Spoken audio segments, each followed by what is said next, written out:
All right, and welcome to another week of H Radio 223 Part Timers.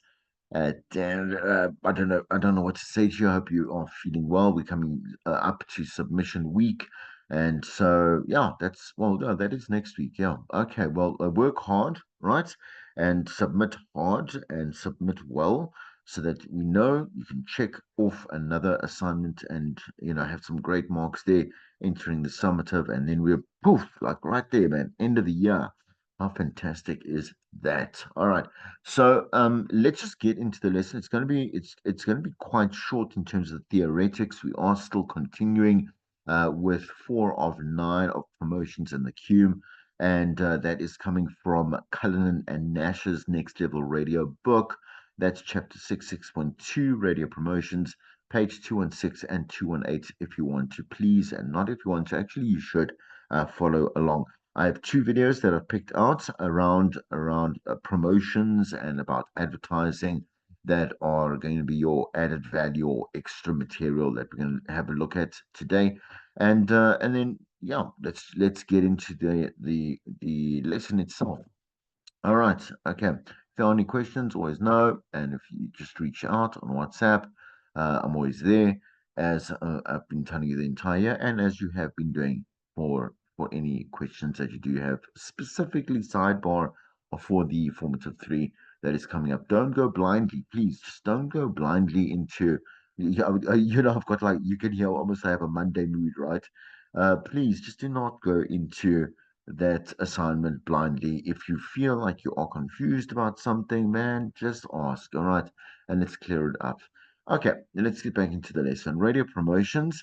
On-air promotions and contests are used with the aim to draw in new listeners, as we've said to you before. I've said to you before in a previous lesson or previous lessons, because and what type of new listeners we're looking at, the listener that matches our target audience, that matches our demographic, matches our composite listener.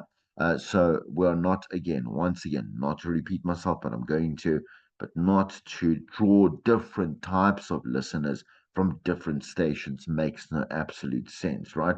It's like trying to convince someone that loves gaming to be a skydiver, for example, or a soccer player, when that is genuinely not their interest, maybe, or not even their I say professional ability or whatever it is in their capabilities, right? Um, Trying to make an ostrich fly, how about that? That's just a bit silly. So we're not drawing from other stations. We're looking at more of those listeners that are like our current listener that could be possibilities and potential for drawing and obviously expanding that listenership. But it has obviously. But how does it work? If the vast majority of listeners are tuning in for the entertainment elements such as music or the information like news or personalities, it's quite easy.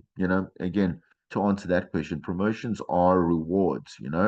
And listeners love to be rewarded, and they love we tune into something, we watch something, we read something to get something out of it, right, out of that experience. And if not, we're really upset. We're like, that was rubbish, that was a bad article, and that was a boring movie or whatever it may be. The whole point of tuning into radio is to get the whole package, right? To feel like, okay, that was a good waste of time, right? Radio promotions work to achieve some, if not all, of the following 4 objectives: to entertain the passive listener and get them to listen for longer, and obviously talk about the content. Oh, that what a great competition! Just in terms of this scope here for promotions, like, oh, that was amazing! Like, what a great win for that person! How easy was it to win $100,000? Or like, imagine what it would be like to be that person right now, or what they had to do, right? To engage research participants and then get them playing along, and therefore listening for longer and talking about the content, to create platforms of engagement for brands and advertisers, of course. And you'll see that we're going to look at all the 3 stakeholders throughout, that are involved within just one radio promotion. A little bit later on in the show, look at me, I'm still in show mode. so in the lesson, to gather detailed data on listeners to benefit both the station and its advertisers at the end of the day. That's really important, right? If we get a lot of people, and we can use sophisticated methods to go and analyze that data, what type of, like what age these people are, where are they from. It depends on how we structure that entry mechanism as well.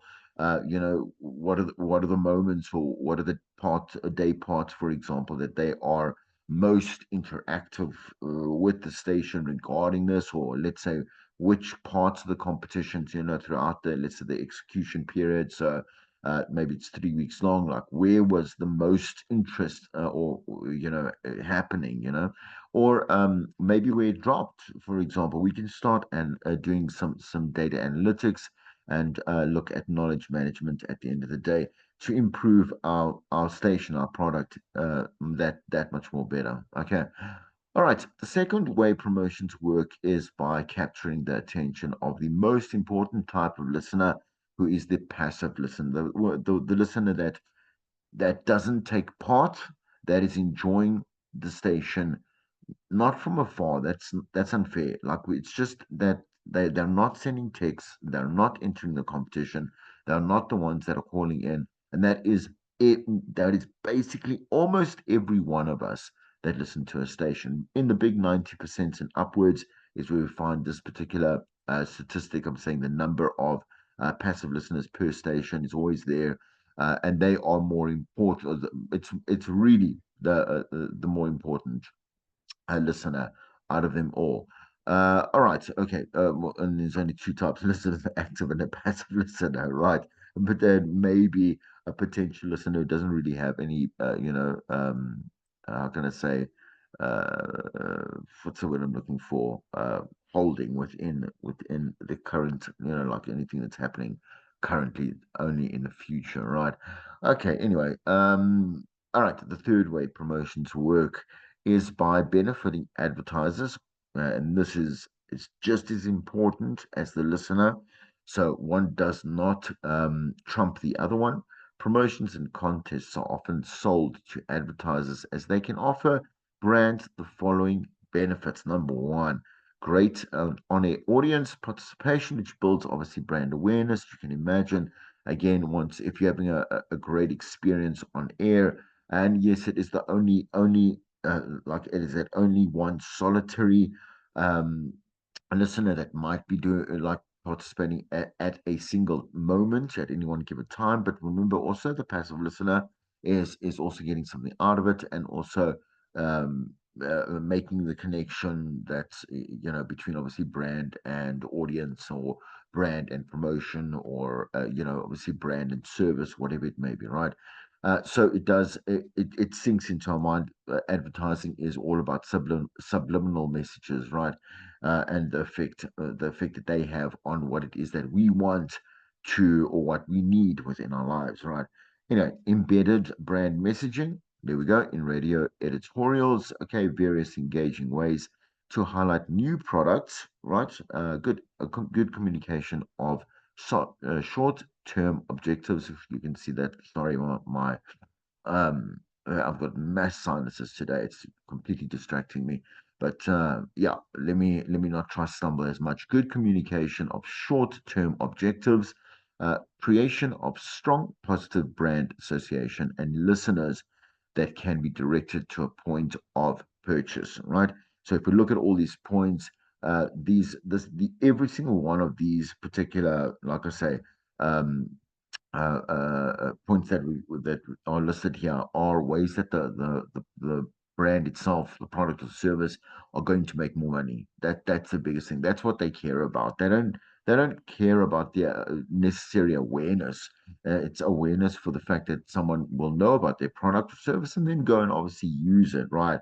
It's when you hear a station, or you hear a product or service being advertised on a station, and you trust the station, you automatically will almost, if unless you've had a terrible experience, and that's kind of few and far between, with a particular product, right, or a service, you will almost just automatically trust that particular product that is, in your eyes, associated now with this particular station brand. So if you hear, let's say, Hyundai being advertised, or you're hearing, let's say, Boston Media House being advertised, or you're hearing whatever it is, MTN, as I said, Vodacom, Cell doesn't matter. You are just prone to say, well, I mean, I love the station so much. And here is just an extension of what I believe and I trust in, and I am, I don't know, I would say, embedded in this particular product, and now these extended products, therefore, or thereon, right? Okay, all right. So finally, and then we'll go to a little bit of video. Finally, promotions work because data capturing, as I've mentioned just before, has become so vitally important, because of the part of promotions and contests that they play within, obviously being able to gather that data, so that we do not just let it be, have a good time on air, reward the listener, entertain the passive listener, but really actually know that we have that post kind of that post analysis and that post process, that we say to ourselves, okay, listen, now what are we going to do with what we have? It's another extension of, obviously, radio research, or our medium research, and then we go, okay, cool. Let's go ahead and use this information, that we've turned into knowledge, right? Okay. So I'm going to stop it just there before we get into this little checklist from Lund. Right. Let's go to a little bit of a video. Stop the share over there. Video, give me a second. We ended up with, yeah. Okay. So the first one. So we can obviously look at the selling radio advertising there. But first, I want to have a look at a short video, um, from, well, this guy is I from just radio.co. Sorry, just going to go there. This guy, we know him so well from radio.co. Sorry, just skip this. There we go. Right. And he's just doing a video. I didn't randomly found him on another video here. But how to get more listeners for your radio station. Thanks. Come on now.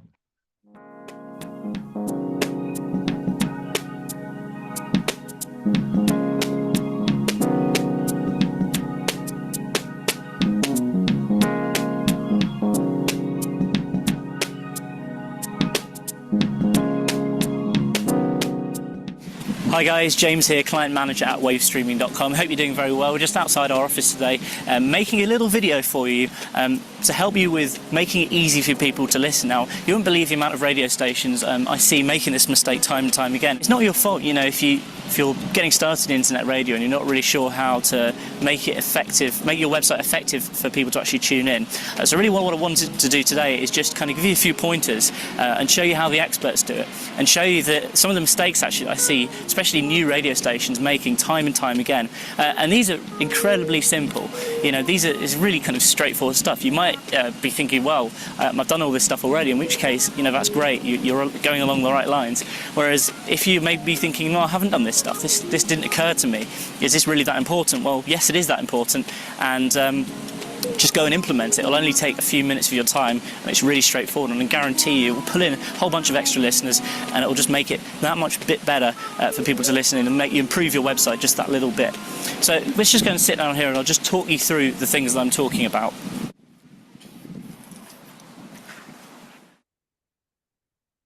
Golden rule number one you need to consider is people use different operating systems and people use different browsers. And here's what I mean. Especially over the last sort of 5-10 years, Apple Macs have become hugely popular. 10-15 years ago, there were very few people who owned Apple computers, to be honest with you. Whereas now, I'm sure some of your friends, or maybe even you yourself, own a Mac computer. And obviously, a Mac doesn't have a Windows Media Player on it. Now, the amount of radio stations I see on their website, it says click here to listen, it's all great, but the only option they've got is for Windows Media Player. That poses really a huge problem for people who are tuned in on a Mac, because unless they have some sort of really bizarre special plugin installed, they won't actually be able to use that link. It will be kind of useless to them. So here's the way you can overcome that. Now, as part of our package here at wavestreaming.com, And indeed, using a little tool which I'm going to be showing to you at the end, which we've put together for you, you can actually easily make it accessible, make your radio station accessible for both Windows and Mac users, and even people on weird things like Linux too. And here's how you do that. We've actually got a suite of four different links which cover all of the common media players. There's a specific Windows media player link. There's one for iTunes, which also works with Winamp as well. There's a link for Real Player. Not so many people are using Real Player these days, but some people still love it and still use it, so it's important you include that. And then there's also a universal link. Now, the universal link is really cool because it's actually designed to work on all of the different players, and indeed it does pretty much work on all the different players. So whether people are listening on Apple's or Windows, Windows Media Player, iTunes, so on and so forth, this link will work across all of the players. Now, the thing about this is it does occasionally have a bit of a hissy fit, have a bit of a blip, so I would recommend you still do include all the specific links for the individual players. It's kind of important you do so. The other thing we've got for you, and this is golden rule number 2, is the Flash player. Now, over the past couple of years, we've had 25,000 radio stations sign up to our Flash player tool, and they're currently using it on their websites to make it really simple for people to listen in. And the beauty of this is not only will it work on Windows using, bog standard Internet Explorer, it will also work with Firefox, with Safari on a Mac, and even things like Google Chrome. So the Flash player makes it simple for people to listen, and it works on pretty much every browser going. And the great thing about this is people can tune in right from within their browser, so they don't even need to kind of listen using Windows Media or iTunes. They'll actually be able to just click a play button and listen immediately right from within a browser. Golden rule number 3 is that it's very important that you make it blatantly, blaringly obvious how to tune in on your website. Now, the way I recommend doing this, what we're going to actually do is just give you a couple of demos on screen now showing you what I mean. Is you have a link on your kind of standard nav menu, but you also have a whacking great big image either somewhere on the header of your site or maybe one of the side columns saying listen here. There's two types of users who will use the internet. There's a kind of logical, I guess, more kind of geeky type of people a bit like me, who will automatically go to the navigation menu to look for a listen link. And then there's people who will just click whatever hits them in their face. Quite often more suggestible people. And if there's a big button which says listen here, they'll just go for that big shiny button. You need to make sure your website caters for both of these types of people, both of these user groups who will be hitting your website. There are some people who will look along the nav menu, but because that's a logical place to look for all the different links to different pages. Where's a page to listen? And if you haven't got a listen link there, they're quite often going to be confused, even if there is a blaringly big, obvious, shiny button. And the amount of times I've actually seen myself make this mistake is incredible. I'll be on a website, I'll be like, hey, how do you actually listen to this? There's no link to listen. And I'll just be staring completely past this massive, great big button which says listen here. I don't know, perhaps it's one of those things where you're so used to seeing adverts and things at the side of a website, your mind just kind of automatically filters them out. Ultimately, you need to make sure you're filling both of the gaps. You need a big button and you need a listen link. So those are my 3 golden rules. Just to recap: 1, you need to use all of the listen links. Make sure people can listen with any media player. 2, you need to use a Flash player on your site, really. And 3, what you need to do is you need to make it easy for people to see where they can go and listen in on your website. Hopefully that little snippet's proved very useful to you. We've got Right, stop them right there. It's a little bit dated, but the thing is, it's important. Just one single way of being able to make sure that like the biggest and most important thing here is that the station is listened to, right? In whichever way. I know that most of us are definitely most of us don't actually go to the sites, the landing pages themselves to listen to a station directly. We will normally just use an app that has all the stations there as a library that we can just click and listen and jump from station to station. It's just so much easier.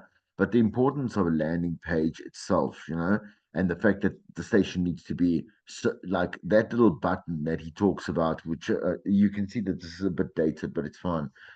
It's the core of what he says that's correct, right? That little button, if that thing does not work, right, then what's the point of that entire landing page? Because the landing page is so important to be able to bring back everything, all the dynamic, like I say, all the dynamic platforms that you are using, a bigger space, obviously, to be able to advertise on. There's obviously all your podcasts, there's all the presenter profiles on there.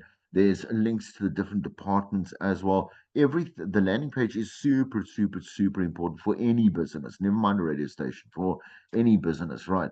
And I keep saying this, the oddest thing for me, and I really do find it quite odd, when with my company, with Chris Jordan Media, and I've obviously got accounts on YouTube, I've got LinkedIn, I've got Twitter X, I've got TikTok, Facebook, I've got everything, right? But and my traction still for and I know how to use SEOs. I know, and that's kind of basic stuff. It's basic stuff, but the traction that I get is predominant on my site and not anywhere. Not that it's not anywhere else. That's a bit of a lie. Okay, but the activity on my socials, I'm saying, are not close to the actual traction that I draw from my landing page. People like to be able to go and see and read something that's got a construct, something that looks good, that is easy to navigate through, that has a whole. I prefer that as well, and I'm sure a lot of these also prefer something that has everything on it, and not only a bit and a piece, right? That, for example, like a social media stream or a feed might have from any one particular entity, right? Anyway, so just a little bit of a sidebar point there. Let's quickly go and finish the lesson, and we'll come back to this one. Don't, Wow, I just built the most. man, stop it. We'll come back to him in just a moment. Stop that share. Uh, Stupid summer, spring. What is it? Pollination already. My nose is all over the place. Anyway. Ah, okay, let's look at this. So we wanted to look at Lund, should I say Lund? So Lund, no, it's not Lund. Definitely, that's chocolate. Lund, Lund's checklist to make sure that the passive, active, and advertisers, the three entities that are important to us in radio promotions, are going to get what they need or they want. From an actual promotion, right? So every radio station promotion should be evaluated against the following criteria. One, it will increase ratings, must increase the ratings, right? So our current listenership, right, we have, let's say, 100,000 listeners. Not all 100,000 listeners are listening all at the same time, right? We want the most amount of those listeners at any one particular point without through, should I say, within our broadcast day, night, whatever it is, week, to be able to tune into or want to tune into a specific element or part of the station, right? Okay, the station's broadcasting. Okay, will it create any awareness? Is it going to help establish a person's personal relationship between the station and its loyal listener? Will it enhance the station's image and the brand proposition? Will it give the station an opportunity to capture data about the listeners? And will it generate sales revenue? All of these things are very straightforward. That's I'm not going to break them down any further, but they all are super important. Okay, so there isn't one that is, again, less important than the others. So once again, who are these stakeholders? The passive listener, the active listener, the brand, or the advertiser. And if we use Lund's checklist to make sure that the passive listener, active listener, and the advertisers benefit from, not form, a radio promotion, then we know, okay, like we know we've ticked all the boxes there. This particular, like I say, radio promotion that we've come up with, this on-air promotion activation, is definitely a good one and a beneficial one to all our stakeholders at the end of the day. Okay. All right, basically 1.5 slides left, and then we'll look at that last little video there. So, what does Michael Hedge say about, let's say a bit of a promotional checklist? Here are the points. The promotion meets the marketing objectives, right? So, we've had many, many, many competitions that actually don't meet any kind of like logical objective at the end of the day. And that is where everyone is going to make a mistake. I do understand that. We all do it, right? And we do it continuously throughout, let's say, our career. So even a department, for example, a marketing department, a sales department, the two together with a PR, whatever it is. Okay, these are the three cores that obviously ride at the I would say at the success of any promotion, right? So they could also be bombarded or bulldozed by a particular client who obviously is offering them a lot of money. I'm saying the station a lot of money, but insists also on a terrible idea, right? Okay, it also could land up on the responsibility of the marketing department or these obviously marketing departments, sales departments, etc. Right? That they might come up with an idea that might look good on paper, but they haven't thought about it all the way through, right? So we might only hear that it is a terrible idea, an ineffective idea that doesn't actually make sense. It doesn't bring people back to the client's brand. It doesn't show any kind of synergy. It doesn't show any. It doesn't culminate in terms of sales or whatever it may be, and it's because it was done wrong. Right? Okay. So it has to meet. There has to be a very, very clear understanding and a walkthrough and a kind of trial and test or whatever it is. Have many people check off on it and say, okay, cool. Like I believe that this is going to work well and give us exactly what we promise to the client, but also what the client expects from, spending that money and spending their time with the station, right? The promotional idea chosen is the one that is most likely to succeed, right? Pretty obvious there, right? The promotion is memorable and prominent. The promotion is simple. The rules do not take any longer than 30 seconds to read out. Very important, okay? No jumping through hoops. Just tell the listener what they need to do, what they need to do, where they need to do it, how they need to do it, and when they need to do it, I suppose. I don't know if I said that already, right? Okay. But yeah, those ones, easy, easy. Chop, chop, chop, chop, chop. They get it, they enter, whatever it is, they win. Finished. Okay. Each step is thoroughly thought out, nice and clear, through obviously the brief that might be given to the DJ, will be given to the DJ. DJ gives it obviously to the listener. The listener will feel that the time and energy they invested was worth it, and the promotion has secured publicity. Okay, so here you go.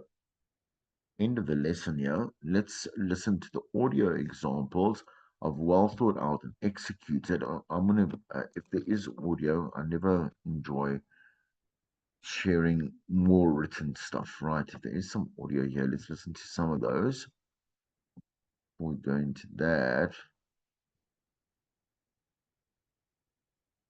all right, I'm going to be very transparent. I haven't looked at this. So there are examples. Oh no, we've done this. Oh, you remember this? Oh, look at me anyway. Sidebar. We did this in the previous lesson. So we've already looked at that video. And this is awesome because we were listed here. I'm saying 947 was listed here. Okay. All right, so we've done that already. And I think we can look at this particular video, selling radio advertising, how to sell ads on radio. Let me just tell you something. Yeah, the process is very easy. I'm saying to you, in other words, coming up with a promotion, targeting a client, whatever it is, getting them to say yes is I'm not saying it's impossible. That's not true because we do it every day within companies all over the world, whatever it is, and radio stations everywhere. But yeah, like to bag a client to actually commit is a talent that a salesperson man is born with, right? All right, let's listen to it. I'll watch it. How to sell ads on your radio show. So I got a great question from one of my YouTube viewers, love you guys, RB Radio Show, who wrote in with a question to say, good video, I had the Real Brother Radio Show, and I do have video ads that I run as commercials on my show. I want to know how to sell more ads. This is a great question. And I have a radio show, and I have a YouTube channel, and I have a website that had ads before. So I know a lot about selling ads. Here's the thing, okay? Here's my 2 tips, my 2 best nuggets of advice for you. Number 1, stand for something.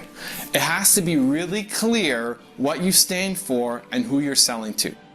Right? So for me, if you look at my channel, you look at anything I do, you can tell that I believe in entrepreneurs.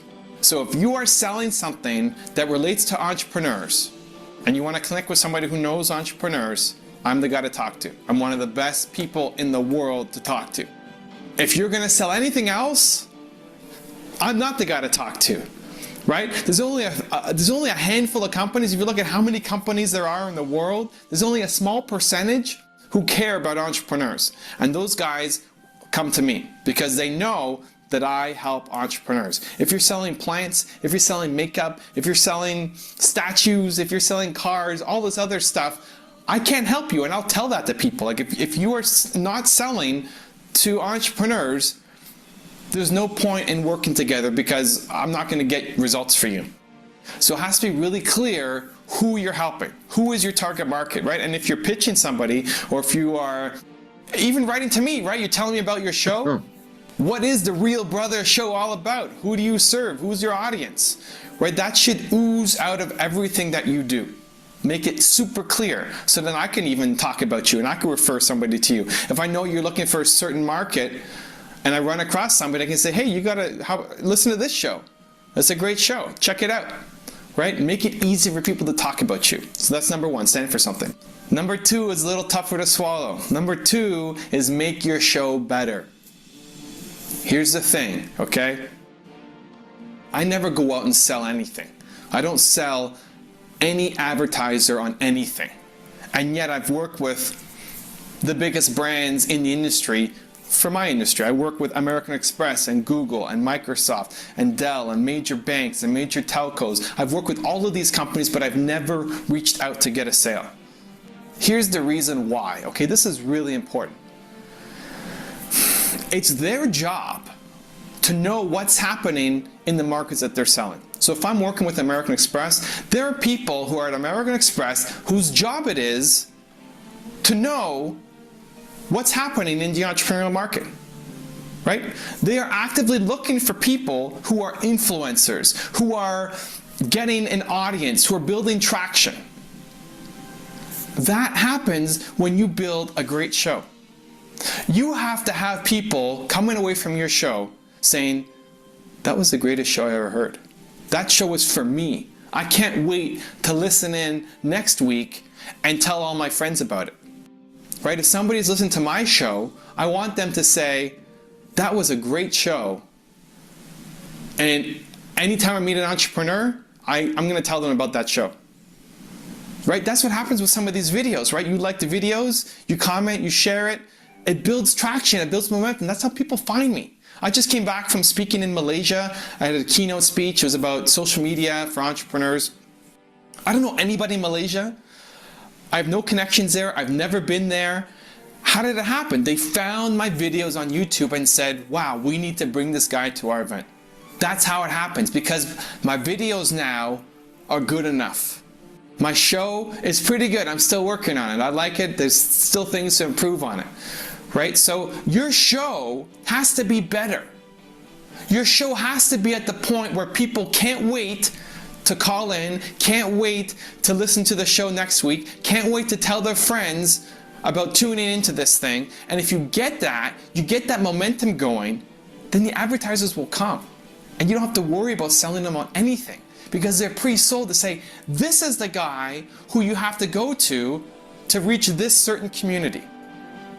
Your show's not there yet, and that's okay. But here you are, you're going to be investing your time, your energy, your resources, your thought process into doing something that you love, hopefully, which is making your show better and making it have a stronger impact with people, versus going out and doing something that you don't love, which is selling advertising. I've never had, you think about it, I'm going to go on a little bit of rant about sales now.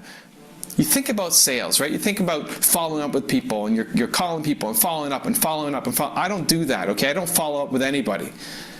People write to me, I'll write back to them, I'll give them a proposal if they need it, but I never follow up after that, because the people who you have to follow up with, they're never going to be good customers for you.